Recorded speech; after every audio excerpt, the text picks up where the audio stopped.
Bonjour à toutes et à tous et bienvenue à cette nouvelle vidéo hebdomadaire. Je suis Julien Flot du site grafceobourse.fr et dans cette vidéo, on va revoir notamment le CAC 40, où est-ce qu'on en est, qu'est-ce qu'on peut faire qu'est-ce qu'on peut entrevoir pour la semaine prochaine, les différents autres indices boursiers de la planète, Dow Jones, Nikkei, etc.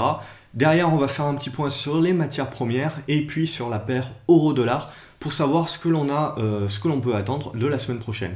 Je réalise également chaque week-end une deuxième vidéo dans laquelle on revoit à peu près une cinquantaine d'actions, notamment des actions qui ont été recommandées précédemment, des actions qui sont nouvellement recommandées. Donc je vous invite également à voir cette deuxième vidéo si ce n'est pas le cas encore.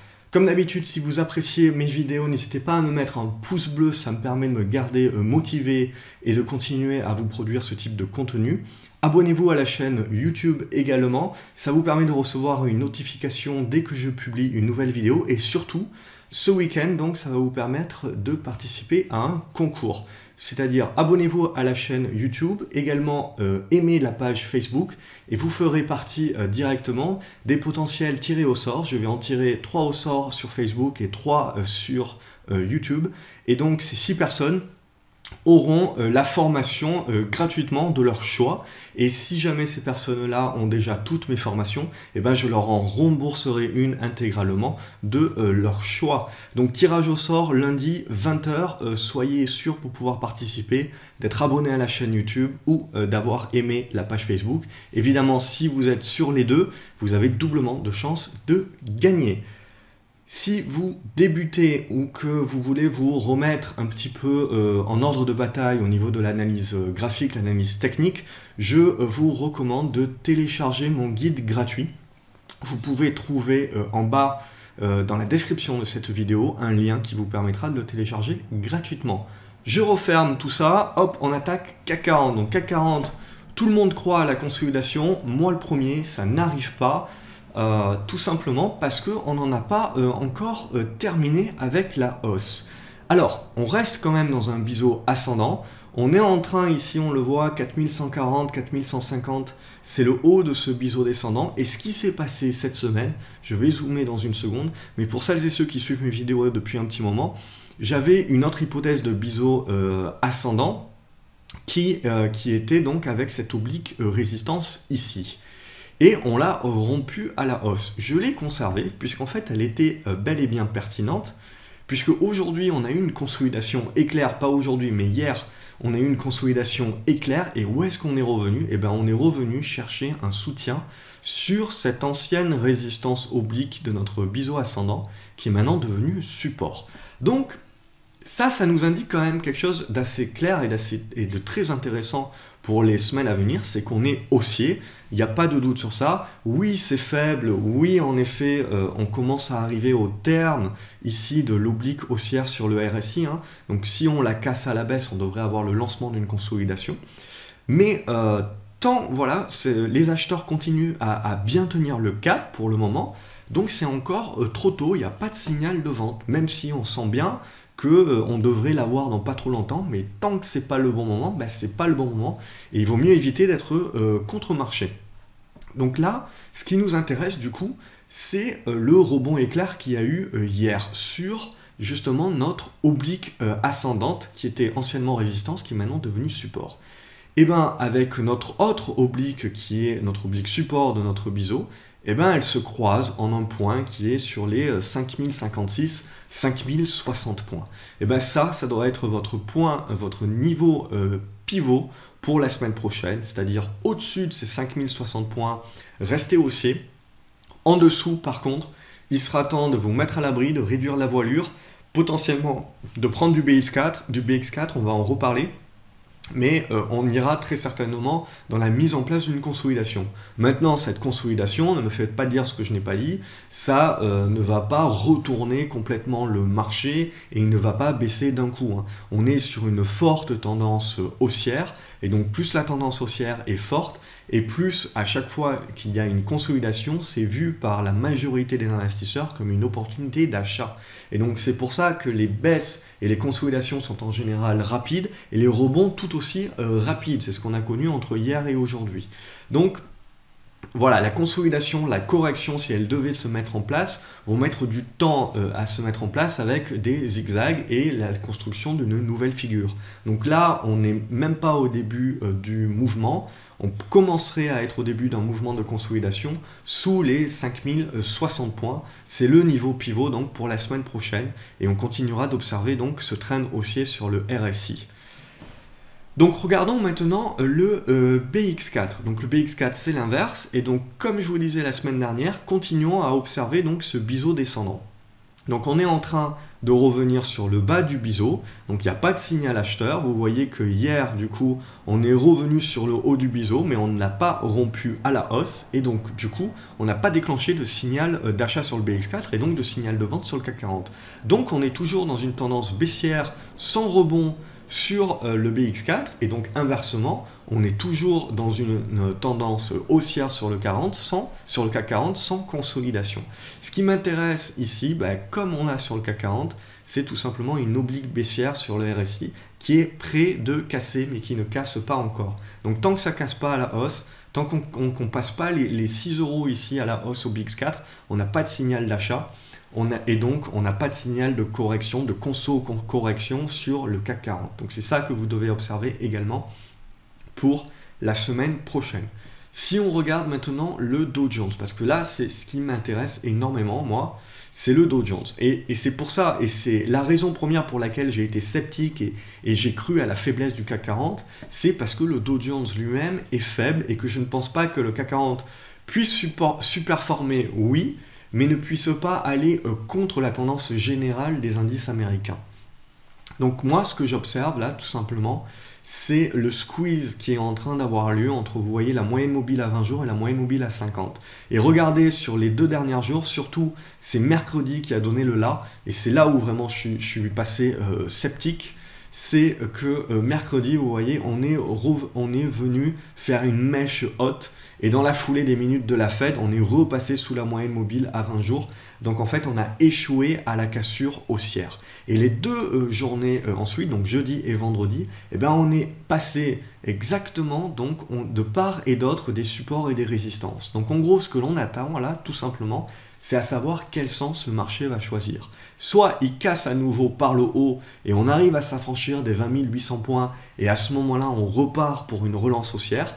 Soit on casse par le bas et là il y a la mise en place d'une correction sur le Dow Jones qui devrait revenir dans un premier temps sur la zone des 20 450 points. Et potentiellement, si cette zone-là lâche, on devrait revenir dans la zone ici des 20 200 à 20 120 points, 100 points. Et ça, nécessairement, ça impactera négativement le CAC 40 et donc lancera également la correction sur le CAC 40. Mais nous n'y sommes pas encore. Donc moi, mon rôle ici, c'est de vous donner justement les niveaux pivots. Donc observez ça la semaine prochaine. Le Dow Jones, pour moi, est beaucoup plus parlant que les autres indices. Mais toujours est-il, regardons quand même le S&P 500. Le S&P 500, c'est un peu moins parlant, mais on est dans la même configuration. On le voit, hein. On est exactement dans la même configuration que pour le Dow Jones. Et là, c'est pareil, si on repasse sous les 2340 points, hein, on va commencer lentement mais sûrement à passer en correction. Maintenant, vous le voyez, hein, ça ne remet absolument pas en cause la tendance haussière, et ce, tant que l'on tient les 2300 points sur le S&P 500. Si on regarde maintenant le Nasdaq, le Nasdaq, lui, il est toujours haussier, c'est indéniable. Il y a eu ici une petite période de consolidation, mais voilà, il a du mal à monter à nouveau. On a cassé le trend haussier sur le RSI, on a eu notre conso, le rebond dessus, qui est sous forme de pullback. Donc pour moi, MACD, RSI, hein, tous les indicateurs montrent que même si on est sur le plus haut, dorénavant, la hausse est faible. C'est-à-dire qu'il y a de moins en moins d'acheteurs qui supportent cette hausse. Donc il y a une probabilité que le moindre choc, la moindre news, etc., fasse venir énormément de vendeurs en même temps et qu'il n'y ait pas de résistance de la part des acheteurs. Et donc potentiellement qu'on retrouve un petit peu des séances baissières un petit peu fortes avec des chandeliers assez larges. Donc c'est ça qui donnera vraiment le là et le top départ de toute consolidation, voire correction. Donc là, de la même façon, hein, le Nasdaq, hein, tant qu'on reste au-dessus des 5300 points, toute baisse n'est que consolidation. Il faudrait passer en dessous de ces 5300 points pour lancer la mise en place d'une correction et revenir très certainement dans cette zone ici des 5200 points. Si on regarde maintenant au niveau des autres indices européens, je veux dire les deux indices forts actuellement, c'est l'indice portugais et l'indice espagnol. Donc l'indice espagnol, l'IBEX 35, continue son chemin. Hein. Donc là, il n'y a pas de problématique. La semaine dernière, je vous avais dit, voilà, la zone de résistance, elle est là. Hein. On va commencer à rentrer dans cette zone de résistance ici. Mais maintenant, tant que vous gardez ce niveau de support ici, hop, donc 10 325 points, vous restez dans une tendance haussière. Si on venait à repasser en dessous, on commencerait la mise en place d'une consolidation, sans évidemment remettre en cause la tendance fortement haussière. Si on regarde l'indice italien également, tendance haussière indéniable, un peu moins forte que sur les Italiens. On a une faiblesse également sur les indicateurs, mais rien de bien méchant tant que l'on reste au-dessus des 19 800 points. Si maintenant je retrouve l'indice portugais, voilà, vous regardez un petit peu là, pouf, c'est parti d'un coup. Bouchon de champagne.